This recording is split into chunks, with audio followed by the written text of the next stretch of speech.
अस्सलाम वालेकुम gentleman, welcome to Leo MBBS lectures. अच्छा, अभी हम जो है ना जनरल एम्ब्रियोलॉजी पढ़ रहे हैं, ठीक है। अभी इसका 5th लेक्चर है। आज के लेक्चर के अंदर हम डिस्कस करेंगे about second week of human development, ठीक है।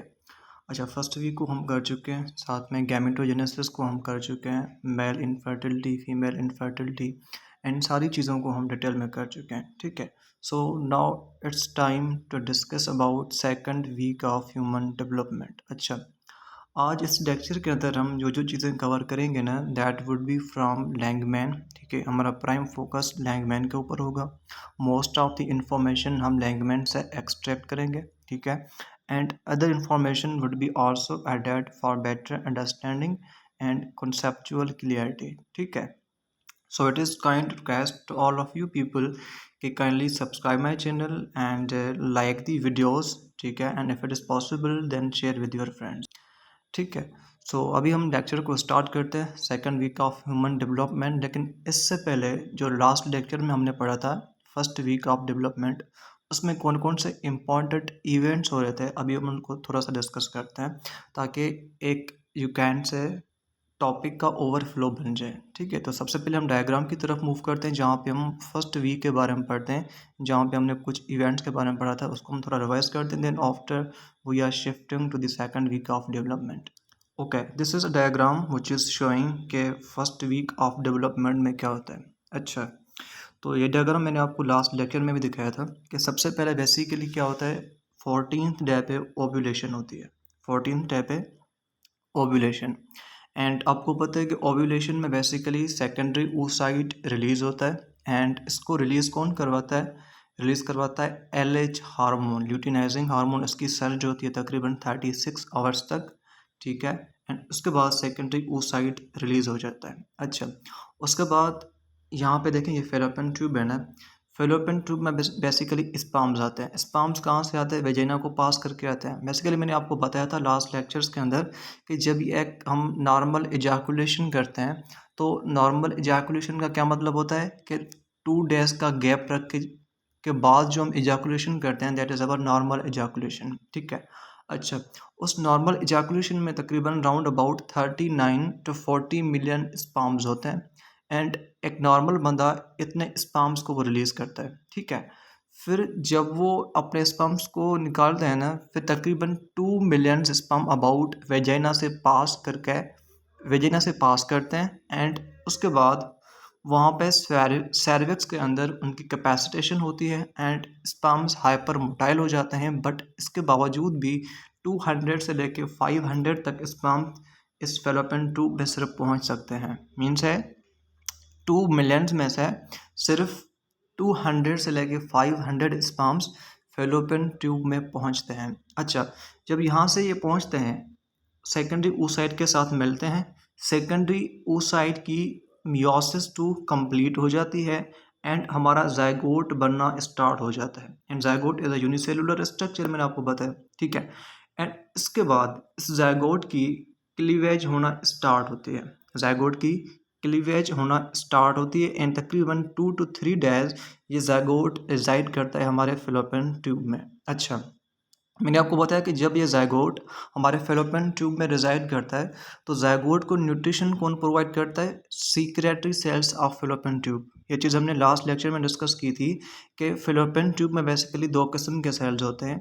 एक होता है बेसिकली कोलमनर सेल्स, जो बेसिकली स्पर्म्स की मोटेलिटी को थोड़ा बहुत इंक्रीज करते हैं, एंड दूसरे जो होते हैं these are secretory sales.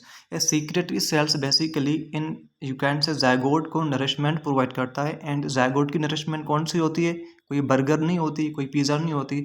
Zygote की जो बेसिकली नरिशमेंट होती है दैट इज पायरुवेट, ठीक है। उसके बाद इस जाइगोट की क्लीवेज होती है, एंड क्लीवेज के बाद ultimately 4 cell stage and after 8 cell stage बनती है। एंड जब जाइगोट के 8 पीसेस बन जाते हैं after cleavage, that zygote is now said to be morula. अच्छा, फिर उस मोरूला में कॉम्पैक्टेशन होती है, कॉम्पैक्टेड मोरूला बनता है, एंड उसके बाद ये जो मोरूला है ये लेट या एडवांस्ड मोरूला में कन्वर्ट हो जाता है।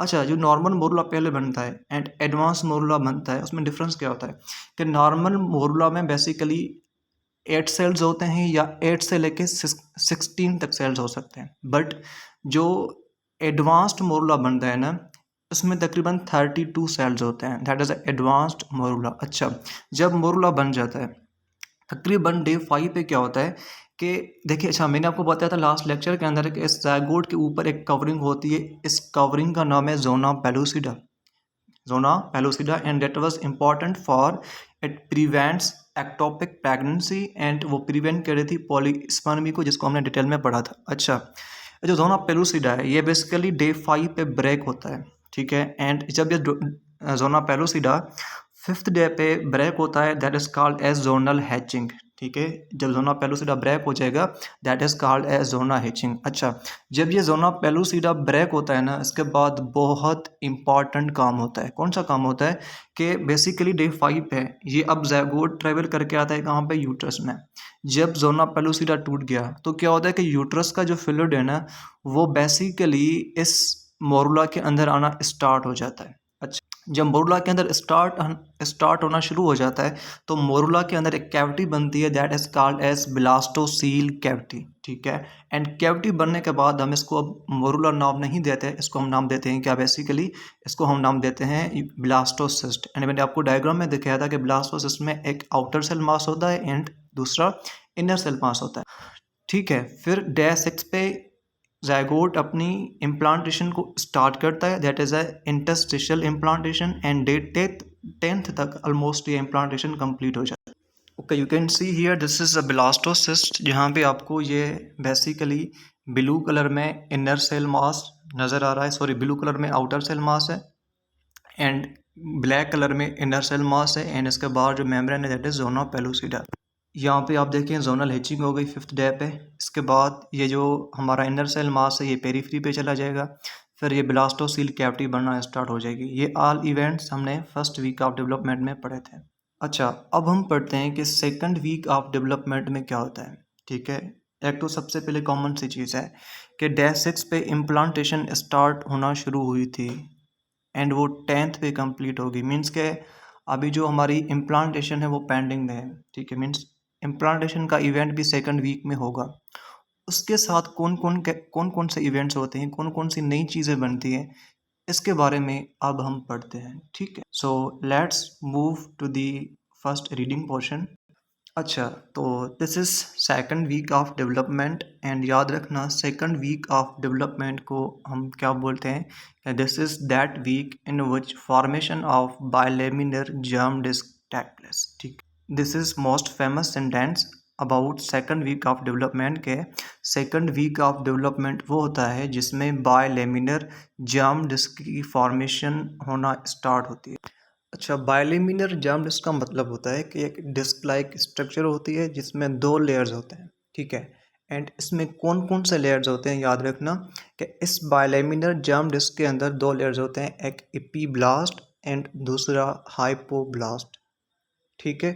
तो एपीब्लास्ट एंड हाइपोब्लास्ट की जो फॉर्मेशन है वो बेसिकली सेकंड वीक में होती है, that's why the second week of development is also called the week of formation of bilaminar germ disc. अच्छा, सबसे पहले जो पॉइंट लिखी हुई है दैट विच इज़ दैट कि जो इम्प्लांटेशन ऑफ ब्लास्टोसिस्ट है वो कंप्लीट होती है सेकंड वीक में and on the 10th day. ये चीज़ आपने याद रखनी है कि सेकंड वीक के अंदर हमारा जो ब्लास्टोसिस्ट होता है इसकी इम्प्लांटेशन कंप्लीट होती है। एंड लास्ट लेक्चर में मैंने आपको बताया था कि जो इम्प्लांटेशन ऑफ ब्लास्टोसिस्ट होती है that is interstitial type of implantation, जिसमें बेसिकली हमारा ब्लास्टोसिस्ट एंडोमेट्रियम की लाइनिंग को पेनिट्रेट करता है, ठीक है, that's why that is interstitial implantation. अच्छा, उसके बाद सेकंड वीक में और क्या होता है कि जो जायगोट के ऊपर मेम्ब्रेन थी that was called as zona pellucida, वो दिस स्टेज पे प्रेजेंट नहीं होती, वो गायब हो चुकी है, ठीक है। जब जोनल हिचिंग हो गई ना तो उस टाइम पे जोना पेलोसिडा भी ख़त्म हो गया। वो basic zona pellucida basically glycoprotein की लेयर थी, वो तभी ख़त्म हो गई थी जब जोनल हिचिंग हो गई, एंड वो तभी ख़त्म हो गई थी जब ब्लास्टोसील कैविटी बन गई। ठीक है। मीन्स जब ब्लास्टोसिस्ट आ गया ना, अब जोना पेलुसिडा भी खत्म। मीन्स के आपको सेकंड वीक ऑफ डेवलपमेंट के अंदर जोना पेलुसिडा नहीं मिलेगा, जिसके बारे में आपको बोल रहा था कि भाई इसको लाजमी याद रखना है। ये सेकंड वीक में अब नहीं है, ये गायब हो चुकी है। अच्छा, उसके बाद जब ये ब्लास्टोसिस्ट क्या करता है, इम्प्लांटेशन करता है, तो आफ्टर दी इम्प्लांटेशन जो ब्लास्टोसिस्ट का आउटर सेल मास है एंड इनर सेल मास है, आफ्टर द इम्प्लांटेशन इनके नाम भी चेंज हो जाते हैं। ठीक है। बिफोर इम्प्लांटेशन हम उनको नाम क्या दे रहे थे, that was outer cell mass and inner cell mass. I am showing you this thing in diagram also. This is a blastocyst. ठीक है, this is a blastocyst and जहाँ पे ब्लास्टोसिल कैविटी आपको नजर आ रही है, एंड ये ब्लास्टोसिस्ट है बिफोर दी यू कैन से इम्प्लांटेशन। इम्प्लांटेशन से पहले ये जो आउटर आपको मास नजर आ रहा है, this is called as outer cell mass, and आपको जो ब्लैक में नजर आ रहा है that is inner cell mass. Means पहले ब्लास्टोसिस्ट में क्या होता है, outer cell mass and inner cell mass. याद रखना, जब इस ब्लास्टोसिस्ट की इम्प्लांटेशन हो जाती है ना, किसमें, एंडोमेट्रियम में, फिर आउटर सेल मास को हम नाम देते हैं trophoblast and inner cell mass को हम नाम देते हैं एम्ब्रियोब्लास्ट।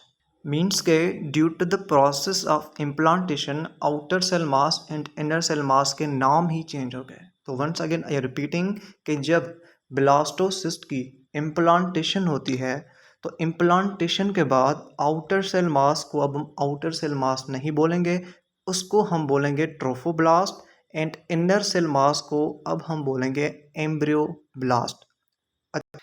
एंड इसी वीक के अंदर, वो हम आगे पढ़ेंगे, इसी वीक के अंदर जो हमारा ट्रोफोब्लास्ट है, ट्रोफोब्लास्ट कहाँ से बना, आउटर सेल मास से बना था।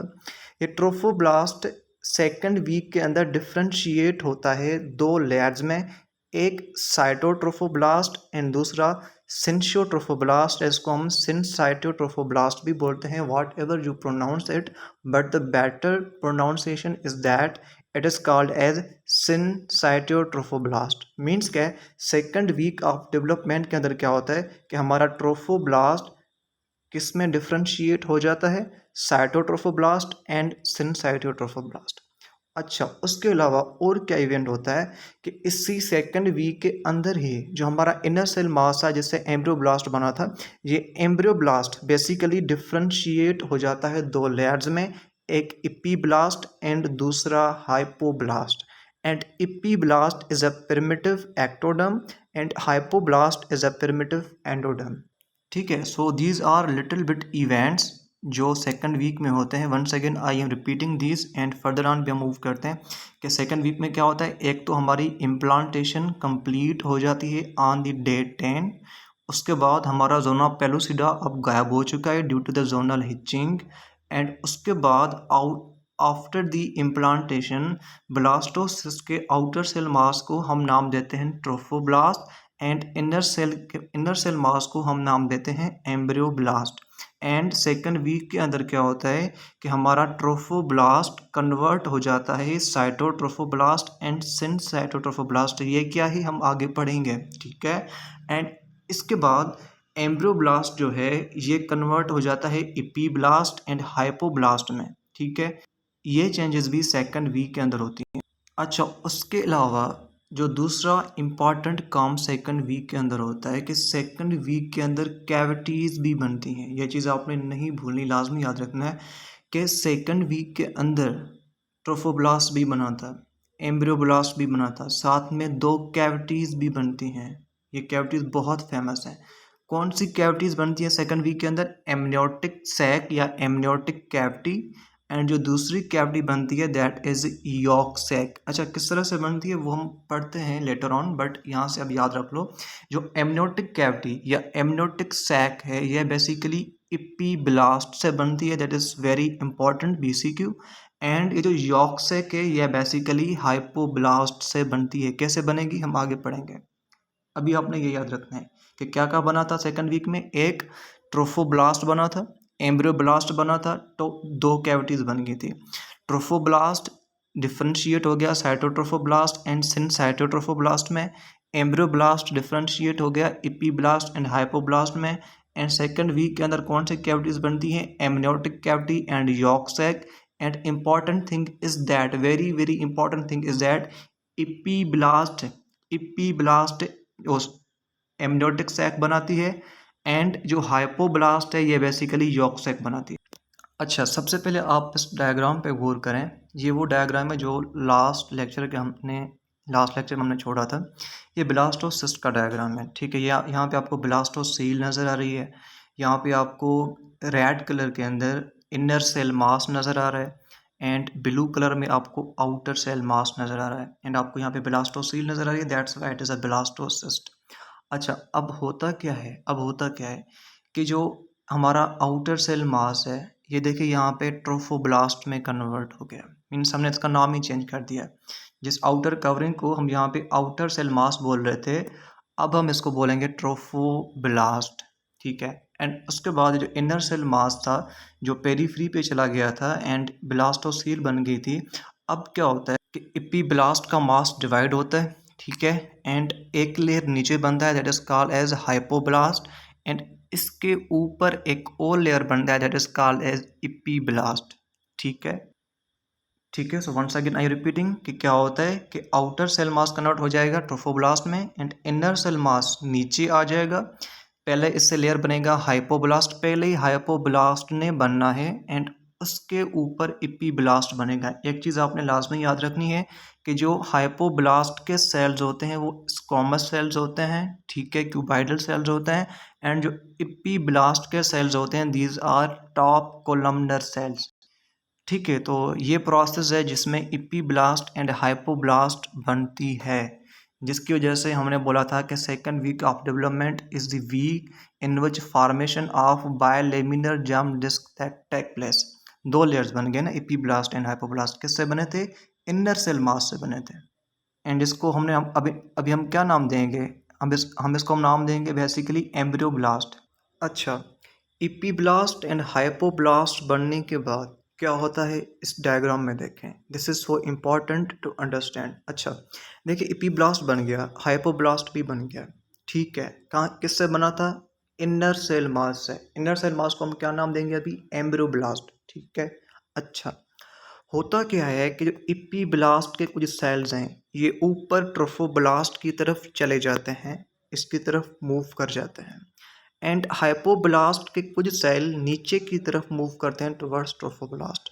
मीन्स के इपीब्लास्ट के सेल्स भी ऊपर ट्रोफोब्लास्ट की तरफ मूव करेंगे। देखिए ये आपको मूवमेंट नज़र आ रही है, एंड साथ में हाइपोब्लास्ट के कुछ सेल्स नीचे मूव कर जाते हैं टुवर्ड्स ट्रोफोब्लास्ट। अच्छा, जब ये सेल्स ऊपर नीचे मूव करते हैं तो यहाँ पे एक कैविटी बनती है, that is called as amniotic cavity, या एमनियोटिक सैक भी आप इसको बोल सकते हो। अच्छा, एंड दूसरी बात, जब ये हाइपोब्लास्ट के सेल्स नीचे मूव कर गए तो इसकी वजह से कैविटी बन गई, that is called as yolk sac, ठीक है। So these two are very important cavities जो सेकंड वीक के अंदर बनती हैं। कैसे बनती है? Once again I am repeating. Amniotic sac कैसे बनती है, यॉर्क सैक कैसे बनती है? देखें, जब इपीब्लास्ट के सेल्स ऊपर मूव कर गए, कहाँ तक? ट्रोफोब्लास्ट तक, बीच में जो कैविटी बन गई, स्पेस बन गई, that is called as amniotic cavity. अच्छा, उसके बाद जब हाइपोब्लास्ट के सेल्स नीचे मूव कर गए, एक कैविटी बन गई, that is called as yolk sac. अच्छा, अब मैं आपसे एक क्वेश्चन करता हूँ कि जो हमारी एमनियोटिक कैविटी है ये किसकी वजह से बनी थी? इपीब्लास्ट की वजह से। मैंने आपको यहाँ पे दिखाया था ना कि जो एमनियोटिक सैक है या एमनियोटिक कैविटी है ये इपीब्लास्ट की वजह से बनती है। इपीब्लास्ट के सेल्स मूव करेंगे तभी एमनियोटिक कैविटी या एमनियोटिक सैक बनेगी। अच्छा, अब मैं आपसे पूछता हूँ कि यॉर्क सैक कैसे बनी? यॉर्क सैक तभी बनी ना जब हाइपोब्लास्ट के सेल्स नीचे मूव कर गए। Means yolk sac is formed due to the cells of hypoblast. Means के यॉर्क सैक को बनाना किसका काम है? हाइपोब्लास्ट का काम। तो ये बहुत इंपॉर्टेंट क्वेश्चन है कि एमनियोटिक सैक किस लेयर से बनती है, तो हम बोलेंगे कि सर इपीब्लास्ट से। यॉर्क सैक किससे बनती है? हाइपोब्लास्ट से। अच्छा, उसके बाद most important thing is that कि जब देखें हाइपोब्लास्ट के सेल्स नीचे मूव कर गए, यॉर्क सैक बन गई, यहाँ पे जो आपको ट्रोफोब्लास्ट के साथ मेम्ब्रेन नज़र आ रही है, इसको हम एक स्पेशल नाम देते हैं हाउजर्स मेम्ब्रेन। क्या नाम देते हैं इसको हम? हाउजर्स मेम्ब्रेन का नाम देते हैं। तो आपसे कोई पूछे कि भाई हाउजर्स मेम्ब्रेन किससे बनती है, once again this is a very important BCQ. Heuser's membrane basically hypoblast से बनती है। कैसे बनती है? जैसे हाइपोब्लास्ट के सेल्स ट्रोफोब्लास्ट के साथ अटैच हो जाते हैं ना, उसके बाद जो मेम्ब्रेन बनती है that is called as Heuser's membrane. ठीक है, तो ये चीज़ आपने याद रखनी है कि हाउजर्स मेम्ब्रेन कैसे बनती है, जब हाइपोब्लास्ट के सेल्स नीचे आते हैं। एंड याद रखना कि ये हाउजर्स मेम्ब्रेन है, देखें ये बेसिकली यॉर्क सैक को सराउंड करती है। ये कॉमन सी चीज़ आपको नजर आ रही है, ये बीसीक्यू आता है कि हाउजर्स मेम्ब्रेन किसको सराउंड करती है। तो हम बोलेंगे कि sir Heuser's membrane basically yolk sac को सराउंड करते हैं। अच्छा, कुछ बुक्स के अंदर इस हाउजर्स मेम्ब्रेन को बोलते हैं एक्सोसीलोमिक कैविटी। अच्छा, ये हम आगे पढ़ेंगे, ठीक है। तो अभी तक आपने ये याद रखना है कि इनर सेल मास से इपीब्लास्ट बना, हाइपोब्लास्ट बना, फिर क्या हुआ कि इपीब्लास्ट के सेल्स ऊपर चले गए एंड हाइपोब्लास्ट के सेल्स नीचे चले गए। जब इपीब्लास्ट के सेल्स ऊपर चले गए तो एमनियोटिक कैविटी बन गई। जब हाइपोब्लास्ट के सेल्स नीचे चले गए तो यॉर्क सैक बन गई, ठीक है। एंड जब हाइपोब्लास्ट के सेल्स ट्रोफोब्लास्ट के साथ बिल्कुल टाइटली अटैच हो गए तो हाउजर्स मेम्ब्रेन बन गई, जिसको हम एक्सोसिलोमिक मेम्ब्रेन भी बोलते हैं। एंड हाउजर्स मेम्ब्रेन किसको सराउंड करती है? यॉर्क सैक को सराउंड करती है। और बीसीक्यू अपने क्या याद रखना है कि जो हाउजर्स मेम्ब्रेन है ये किससे ड्राइव होती है? हाइपोब्लास्ट से ड्राइव होती है, ठीक है। So these are key events जो आपने याद रखना। अच्छा, once again there is a repetition के फर्स्ट जर्मिनेटिव लेयर जो बनता है is which one? That is hypoblast. मैंने आपको बताया था कि एम्ब्रोब्लास्ट में बेसिकली पहले हाइपोब्लास्ट बनता है, उसके बाद दूसरा लेयर कौन बनता है? इपीब्लास्ट, ठीक है। ये बीसीक्यू आता है कि इपीब्लास्ट एंड हाइपोब्लास्ट में पहले कौन बनता है? पहले हाइपोब्लास्ट बनता है, उसके बाद इपीब्लास्ट बनता है। यहाँ पे लिखा हुआ है both are coming from inner cell mass, ठीक है, both are coming from inner cell mass, जिसको हम अभी नाम क्या दे रहे हैं? एम्ब्रोब्लास्ट। मैंने आपको बताया कि आफ्टर इम्प्लांटेशन नाम ही चेंज हो जाता है, आफ्टर इम्प्लांटेशन नाम ही चेंज हो जाता है। Before implantation outer cell mass and inner cell mass, after implantation outer cell mass is trophoblast, inner cell mass is embryoblast, embryoblast से हाइपोब्लास्ट बन गया, एपीब्लास्ट बन गया, ठीक है। अच्छा, उसके बाद ये हाउजर्स मेम्ब्रेन है, it is derived from hypoblast, this is also repetition. अच्छा, अब there is very important thing कि जो यॉर्क सैक है इसकी वॉल की प्रोलिफरेशन होती है। एंड जब इसकी वॉल प्रोलिफरेट करती है तो बहुत इंपॉर्टेंट चीज़ बनती है that is called as extra embryonic mesoderm. क्या बनता है? Extra embryonic mesoderm. तो आपसे कोई पूछ सकता है कि भाई एक्स्ट्रा एम्ब्रियोनिक मेसोडर्म कैसे बनता है? हम डायग्राम में देख रहे हैं, लेकिन अब याद रखें एक्स्ट्रा एम्ब्रियोनिक मेसोडर्म तब बनता है जब यॉर्क सैक की जो सेल्स होते हैं, उसके वॉल के जो सेल्स होते हैं, जब वो प्रोलिफरेट करते हैं, इनके प्रोलिफरेशन से एक्स्ट्रा एम्ब्रियोनिक मेसोडर्म बनते हैं, ठीक है।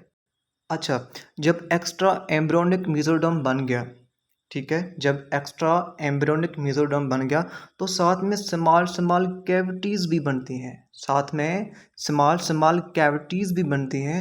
एंड लेटर ऑन वो कैविटीज़ आपस में मिक्स होके मिंगल होके बनाती हैं एक larger cavity, larger coelom that is called as extra embryonic coelom.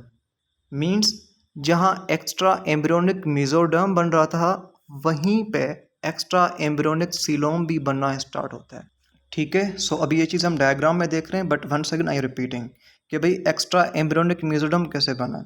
जो यॉर्क सैक है, नीचे वाली कैविटी है, जब इसकी वॉल प्रोलिफरेट करेगी तो इसकी प्रोलिफरेशन से एक्स्ट्रा एम्ब्रियोनिक मेसोडर्म बनेगा।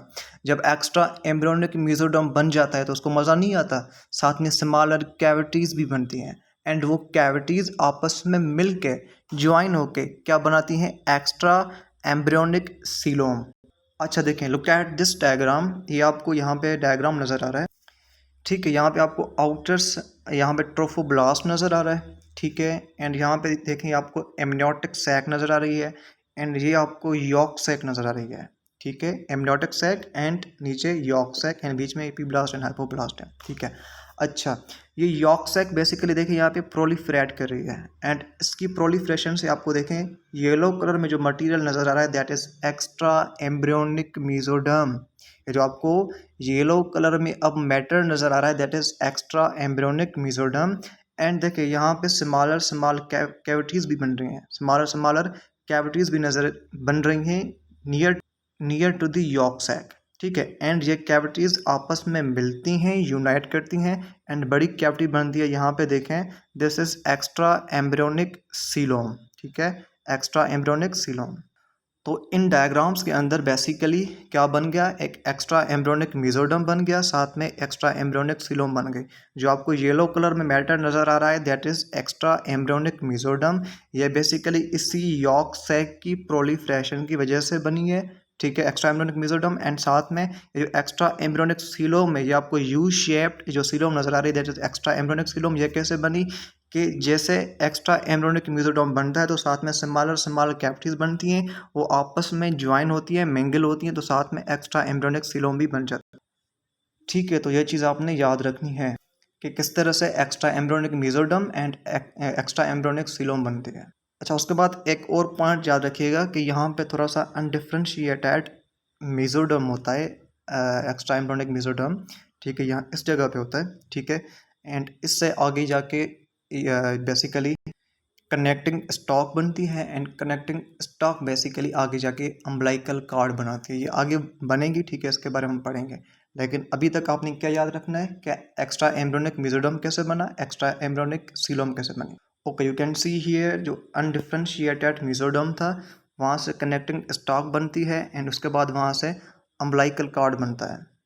अच्छा, जो एक्स्ट्रा एम्ब्रियोनिक मेसोडर्म है, ठीक है, एक्स्ट्रा एम्ब्रियोनिक मेसोडर्म आगे जाके डिवाइड होता है किसमें, somatopleuric extra embryonic mesoderm and splanchnopleuric extra embryonic mesoderm. ठीक है, सो वंस अगेन रिपीटिंग कि जो एक्स्ट्रा एम्ब्रियोनिक मेसोडर्म है किससे बना था, यॉर्क सैक की प्रोलिफरेशन से। इस एक्स्ट्रा एम्ब्रियोनिक मेसोडर्म से क्या बनता है, सोमैटोपिलोरिक मेसोडर्म या सोमैटोपिलोरिक एक्स्ट्रा एम्ब्रियोनिक मेसोडर्म बोलो। ठीक है, कोई बात नहीं है। एंड साथ में स्प्लांक्निक प्लूरो मेसोडर्म, ये दोनों चीज़ें बनती हैं। अच्छा, सोमैटोपिलोरिक मेसोडर्म कौन सा होता है एंड स्प्लांक्निक प्लूरिक मेसोडर्म कौन सा होता है, मैं आपको डायग्राम में दिखाता हूँ, then we are returning to the reading portion.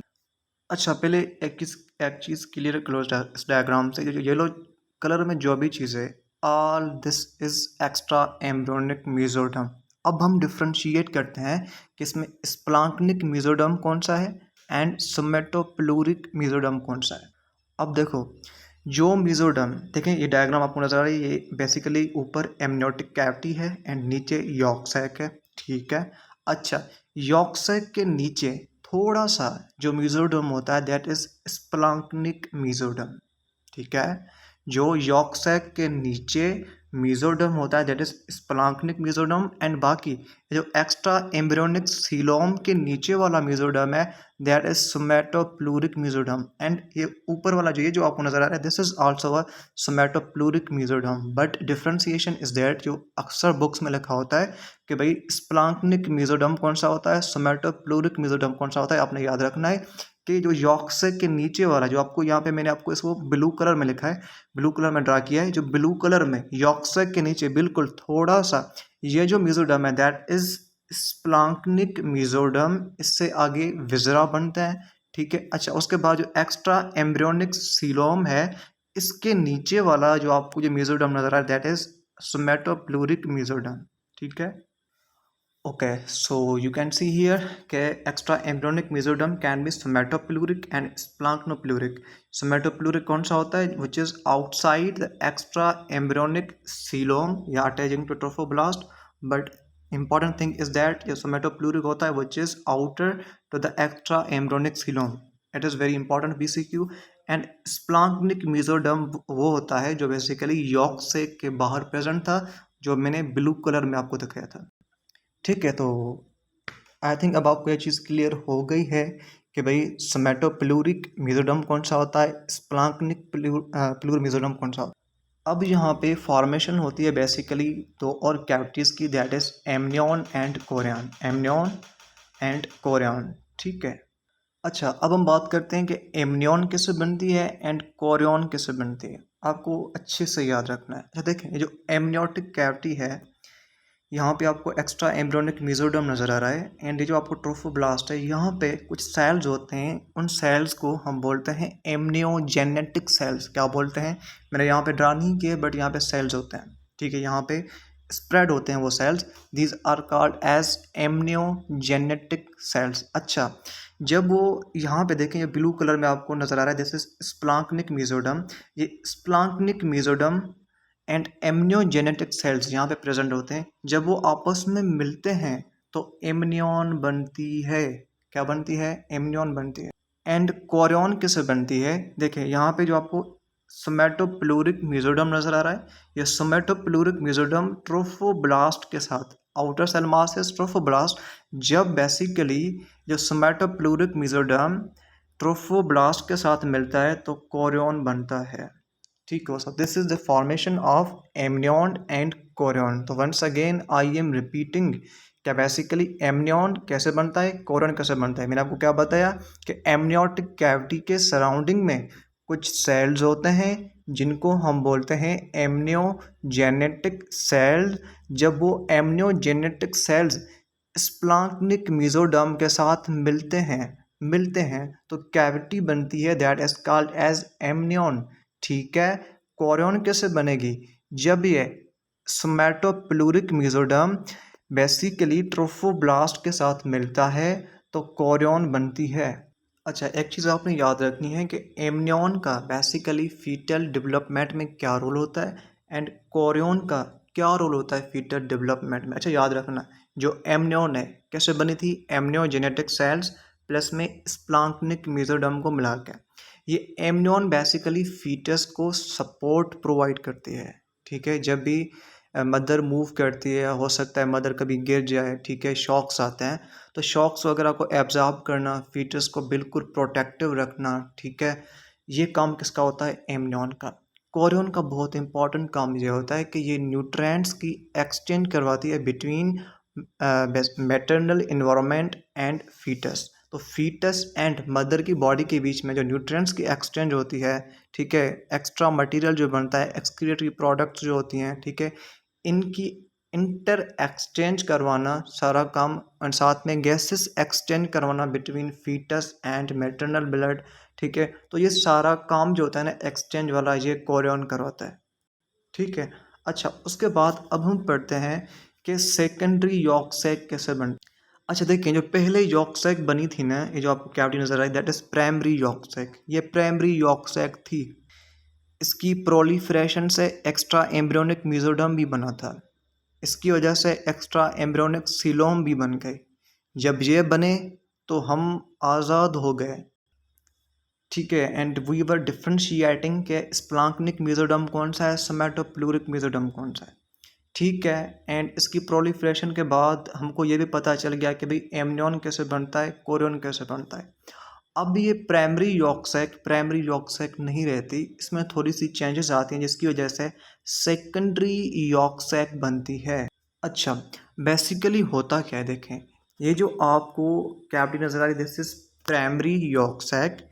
इसके नीचे वाला जो मेसोडर्म है, that is splanchnic pleuric mesoderm. ठीक है, इसके नीचे एक्स्ट्रा एम्ब्रियोनिक सीलोम आपको नजर आ रही है। बेसिकली होता क्या है, सेकेंडरी यॉर्क सैक कैसे बनती है, अब मैं आपको बता रहा हूँ कि जो एक्स्ट्रा एम्ब्रियोनिक सीलोम है, it increases in the size, इसकी साइज बढ़ती जाती है। फिर यह बेसिकली प्राइमरी यॉर्क सैक को कंप्रेस करती है, जब प्राइमरी यॉर्क सैक कंप्रेस हो जाती है तो थोड़े थोड़े से फ्रेगमेंट्स इससे निकल जाते हैं, एंड वो इस मेसोडर्म के अंदर डिजॉल्व हो जाते हैं, यहाँ पे चले जाते हैं, स्मॉल फ्रेगमेंट्स इससे निकलते हैं एंड यहाँ पे आ जाते हैं। ठीक है, जब इस प्राइमरी यॉर्क से के स्मॉल फ्रेगमेंट्स निकल जाते हैं तो उसका थोड़ा सा मास कम हो जाता है, तो रिमेनिंग यॉर्क सैक जो बचता है इसको अब हम बोलते हैं सेकेंडरी यॉर्क सैक। ठीक है, so this was the formation of secondary yolk sac. तो आपसे कोई पूछ सकता है कि भाई सेकेंडरी यॉर्क सैक कब बनती है, हम बोलते हैं sir it is formed during second week of development. And कैसे बनती है, जब एक्स्ट्रा एम्ब्रियोनिक सीलोम कंप्रेस करता है किसको, यॉर्क सैक को। जब यॉर्क सैक कंप्रेस होती है तो इससे स्मॉलर फ्रेगमेंट्स बाहर निकल आते हैं, इसका मास कम हो जाता है। जब इसका मास कम हो जाता है एंड रिमेनिंग मास जो बचता है इसको अब हम नाम देते हैं सेकेंडरी। ठीक है, तो ये चीज़ मैंने यहाँ पे लिखी है कि extra embryonic coelom grows larger in size and compress primary yolk sac. ठीक है, तो smaller pieces of yolk sac dissolved out, remaining yolk sac is called secondary yolk sac. आप यहाँ से देख सकते हैं, once again I repeating, secondary yolk sac कैसे बनती है कि सबसे पहले extra embryonic coelom it grows larger in size and वो कंप्रेस करती है प्राइमरी यॉर्क सैक को। Small pieces of yolk sac dissolve out, वो उससे निकलते हैं, डिजॉल्व हो जाते हैं एंड रिमेनिंग यॉर्क सैक जो है that is called as secondary yolk sac. अच्छा, अब ये जो स्टोरी है ये सारी किसकी हो गई, एम्ब्रियो, इसमें एपीब्लास्ट बना, हाइपोब्लास्ट बना। ठीक है, एपीब्लास्ट से क्या बना, एमनियोटिक कैविटी बनी। ठीक है, एंड हाइपोब्लास्ट से क्या बना, यॉर्क सैक बनी, हाउजर्स मेम्ब्रेन बनी। ठीक है, उसके बाद यॉर्क सैक की प्रोलिफरेशन की वजह से एक्स्ट्रा एम्ब्रियोनिक मेसोडर्म बन गया। जब एक्स्ट्रा एम्ब्रियोनिक मेसोडर्म बन गया फिर उसको हमने डिवाइड किया somatopleuric mesoderm and splanchnopleuric mesoderm. ठीक है, एंड उसके बाद we were able to define amnion and chorion. ठीक है, ये जो एक्स्ट्रा एम्ब्रियोनिक सीलोम बनती है फिर ये प्राइमरी यॉर्क सैक को कंप्रेस करती है, फिर सेकेंडरी यॉर्क सैक बन जाती है। This is all the story of embryoblast. ठीक है, अब हम आते हैं जो आउटर आपको नजर आ रहा है, दिस इज ट्रोफोब्लास्ट। स्ट्रोफोब्लास्ट से क्या बनता है, ये सारी जो स्टोरी थी जिसमें एपीब्लास्ट बना, सबसे पहले क्या था, इनर सेल मास था ना, इनर सेल में से क्या बना, हाइपोब्लास्ट, उससे एपीब्लास्ट। ठीक है, एपीब्लास्ट के सेल्स ऊपर चले गए, क्या बनी, एमनियोटिक कैविटी। ठीक है, एंड हाइपोब्लास्ट के सेल्स नीचे चले गए, क्या बना, यॉर्क सैक बना। ठीक है, उसके बाद मेम्ब्रेन बनी थी, दैट वाज हाउजर्स मेम्ब्रेन। जब यॉर्क सैक के यॉर्क सैक के कुछ सेल्स और हाइपोब्लास्ट के कुछ सेल्स ट्रोफोब्लास्ट के साथ अटैच हो रहे थे तो हाउजर्स मेम्ब्रेन बन रहे थे। ठीक है, उसके बाद यॉर्क सैक प्रोलिफरेट करती है, जब ये प्रोलिफरेट करती है यॉर्क सैक तो क्या बनता है, एक्स्ट्रा एम्ब्रियोनिक मेसोडर्म बनता है। अच्छा, वो एक्स्ट्रा एम्ब्रियोनिक मेसोडर्म जो बेसिकली यॉर्क सैक के नीचे होता है, this is called as splanchnopleuric mesoderm. And वो वाला मेसोडर्म जो बेसिकली एक्स्ट्रा एम्ब्रियोनिक सीलोम के नीचे होता है, that is called as somatopleuric mesoderm. अच्छा, एक्स्ट्रा एम्ब्रियोनिक सीलोम कैसे बनती है, मैंने आपको बताया कि जब यॉर्क सैक प्रोलिफरेट करती है तो प्रोलिफरेशन की वजह से एक्स्ट्रा एम्ब्रियोनिक मेसोडर्म सिर्फ नहीं बनता, साथ में स्मॉलर कैविटीज़ भी बनती हैं एंड वो कैविटीज़ जो है कि एक्स्ट्रा एम्ब्रियोनिक सीलोम बनाती हैं एंड उसके बाद सेकेंडरी यॉर्क सैक बना। अच्छा, this is all the story related to embryoblast. अब हम आते हैं ट्रोफोब्लास्ट के ऊपर। ट्रोफोब्लास्ट डिफ्रेंशिएट हो जाता है साइटोट्रोफोब्लास्ट एंड सिनसाइटोट्रोफोब्लास्ट। इसका प्रोनाउंसिएशन सिनसाइटोट्रोफोब्लास्ट भी होता है, but better pronunciation is that it is called as syncytiotrophoblast. अच्छा, जो साइटोट्रोफोब्लास्ट है इसका सेल्स मोनोन्यूक्लिएटेड होते हैं एंड जब वो प्रोलिफरेट करते हैं तो प्रोड्यूस्ड ट्रोफोब्लास्ट, जिसको हम स्टेम सेल्स भी बोलते, मीन्स के साइटोट्रोफोब्लास्ट से बेसिकली डिवीजन होती रहती है and once again trophoblast is produce. अच्छा, जो सिनसाइटोट्रोफोब्लास्ट है इसके मल्टी न्यूक्लिएटेड सेल्स होते हैं एंड उसके बाद ये बेसिकली डायरेक्टली इंटरफेयर करता है मैटरनल एंडोमेट्रियम के साथ एंड न्यूट्रिएंट की एक्सचेंज वगैरह एंड गैसेस की एक्सचेंज वगैरह इस चीज़ में फैसिलिटेट करता है। ठीक है, so these were two layers of trophoblast, one was cytotrophoblast and syncytiotrophoblast. Okay, so that was all about second week of development and जिसको हमने क्या बोला कि week of formation of bilaminar germ disc. ठीक है, जिसमें एपीब्लास्ट एंड हाइपोब्लास्ट बनता है। ठीक है, अच्छा, बेसिकली होता क्या है, मैंने सारी स्टोरी आपको बता दी कि बट वंस अगेन मैं नटशेल में आपको बता देता हूँ कि सबसे पहले कि सेकंड वीक के अंदर इम्प्लांटेशन कंप्लीट होती है ऑन द 10th डे। ठीक है, उसके बाद जब इम्प्लांटेशन कंप्लीट हो जाती है, जो ब्लास्टोसिस्ट का आउटर सेल मास था उसको अब हम बोलते हैं ट्रोफोब्लास्ट एंड उसका जो इनर सेल मास था उसको हम बोलते हैं एम्ब्रियोब्लास्ट। ठीक है, मैंने आपको बताया कि ट्रोफोब्लास्ट से बेसिकली दो लेयर्स बनते हैं, साइटोट्रोफोब्लास्ट एंड सिनसाइटोट्रोफोब्लास्ट। ठीक है, एंड एम्ब्रियोब्लास्ट से दो लेयर्स बने थे, that was epiblast and hypoblast. ठीक है, अच्छा, उसके बाद मैंने आपको बताया कि जब एपीब्लास्ट एंड हाइपोब्लास्ट बन जाता है ना तो एपीब्लास्ट के सेल्स ऊपर चले जाते हैं एंड हाइपोब्लास्ट के सेल्स नीचे चले जाते हैं। जब एपीब्लास्ट के सेल्स ऊपर चले जाते हैं तो एमनियोटिक कैविटी बनती है एंड जब हाइपोब्लास्ट के सेल्स नीचे चले जाते हैं तो basically you can say yolk sac बनती है।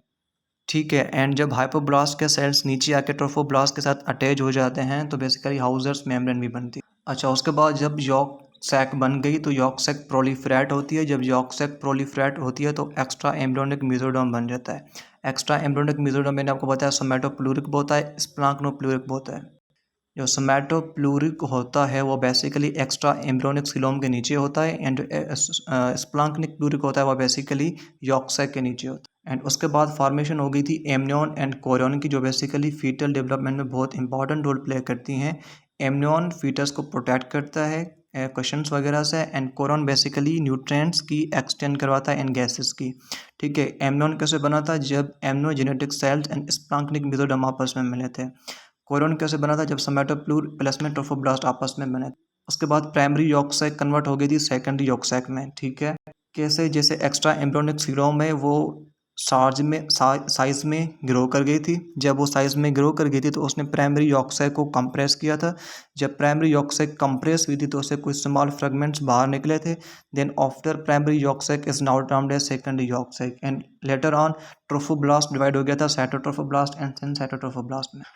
Okay, you can see here this is a diagram जो आपको सारा you can say pattern of development बता रहा है कि किस तरह से डेवलपमेंट हो रही है। सबसे पहले फर्टिलाइजेशन हुई थी। ठीक है, फर्टिलाइजेशन के नतीजे में ज़ायगोट बना था। ठीक है, उसके बाद ज़ायगोट की क्लीवेज होना स्टार्ट हो गई थी। ठीक है, क्लीवेज के बाद बेसिकली ज़ायगोट कन्वर्ट हो गया था मोरुला के अंदर। देखें यहाँ पे मोरुला की कॉम्पैक्शन हो रही है। ठीक है, उसके बाद बेसिकली डिफ्रेंशिएशन हो रही है। डिफ्रेंशिएशन किस तरह से कि आउटर सेल मास बन जाता है एंड इनर सेल मास यहाँ पे नज़र आ रहा है आपको। इनर सेल मास आपको बेसिकली यहाँ पे रेड कलर में नज़र आ रहा है एंड येलो में आपका आउटर सेल मास नज़र आ रहा है। ठीक है, एंड यहाँ पे देखें कि ब्लास्टोसील कैविटी बन जाती है। देखें यहाँ पे लिखा हुआ है ब्लास्टोसील कैविटी बन जाती है। एंड ये कब बनती है? जब जोना हैचिंग होती है। जोना हैचिंग के बाद ब्लास्टोसील कैविटी बन जाती है एंड उसके बाद ये बेसिकली ब्लास्टोसिस्ट जो है ना, अब ये इम्प्लांट करना शुरू करता है। एंडोमेट्रियम के अंदर इम्प्लांटेशन हो जाती है। उसके बाद जब इम्प्लांटेशन हो जाती है तो outer cell mass and inner cell mass के नाम चेंज हो जाते हैं। आउटर सेल मास को हम ट्रोफोब्लास्ट बोलते हैं, इनर सेल मास को हम एम्ब्रोब्लास्ट बोलते हैं। एम्ब्रोब्लास्ट देखें इपीब्लास्ट एंड हाइपोब्लास्ट में कन्वर्ट हो गया। ठीक है, इपीब्लास्ट से देखें एमनियोटिक कैविटी बन गई एंड हाइपोब्लास्ट से देखें यॉर्क सैक बन गई। ठीक है, जब ये यॉर्क सैक आगे जाके यू कैन से डिफ्रेंशिएट होती है, प्रोलिफरेट होती है, तो इससे एक्स्ट्रा एम्ब्रियोनिक मेसोडर्म बनता है। These are all the changes जो बेसिकली फर्स्ट वीक से लेके सेकंड वीक तक होते हैं। मैंने आपको सारी चीज़ें बार बार रिपीट करवाई हैं। आई होप कि आपको सारी चीज़ें अब याद हो गई होंगी, क्लियर हो गई होंगी। ठीक है, so it is kind request to all of you people के kindly subscribe my channel and if it is possible then share with your friends.